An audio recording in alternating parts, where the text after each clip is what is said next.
कमला देवी अपनी बहू माया से सख्त नफरत करती थी। घर का कोई भी काम हो, वे माया पर चिल्लाने का बहाना ढूंढ ही लेती थी। माया, क्या इस खाने में जहर मिलाया है? इतना नमक कौन डालता है? उनकी आवाज पूरे मोहल्ले में गूंजती थी। माया बेचारी बस आंसू पीकर रह जाती। माया को अक्सर महसूस होता कि सास की डांट के पीछे कोई और ही वजह है। कमला देवी रात रात भर जागती थी और किसी पुराने संदूक को घूरती रहती थी। एक रात माया की आंख खुली तो उसने देखा कि कमला देवी के कमरे से धीमी आवाजें आ रही थीं। वो दबे पांव वहां पहुंची। उसने देखा कि उसकी सास किसी अजनबी से बात कर रही थी, लेकिन वहां कोई इंसान मौजूद नहीं था। अगले दिन माया ने देखा कि उसकी सास की तबीयत अचानक बहुत खराब हो गई, लेकिन उन्होंने डॉक्टर को बुलाने से मना कर दिया। माया को शक हुआ कि इस घर में कुछ तो है जो उससे छिपाया जा रहा है। उसे लगा कि शायद उसकी सास उसे घर से निकालने के लिए कोई तांत्रिक जाल बुन रही है।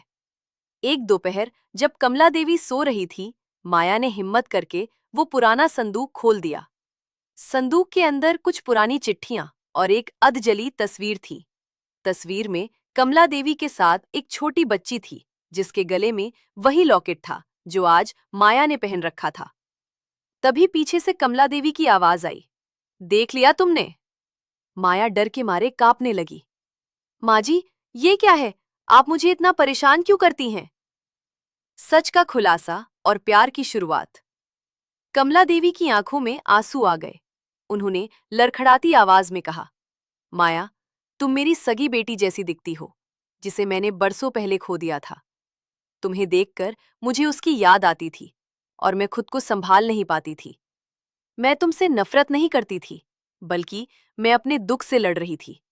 मुझे डर था कि कहीं मैं तुम्हें भी न खो दूं, इसलिए मैं तुम्हें अपने से दूर रखने के लिए चिल्लाती थी। माया को एहसास हुआ कि उसकी सास कोई विलन नहीं, बल्कि एक टूटी हुई माँ थी। उस रहस्यमयी पड़ोसी वाली बात भी महज एक गलतफहमी थी।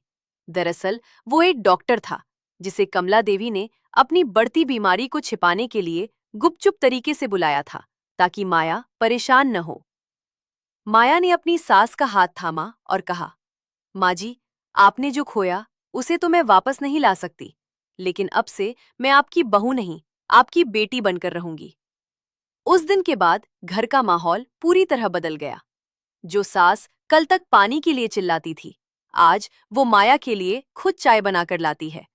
दोनों अब मिलकर घर संभालती हैं और मोहल्ले वाले हैरान हैं कि उस खतरनाक सास और बेचारी बहू के बीच इतना प्यार कैसे हो गया।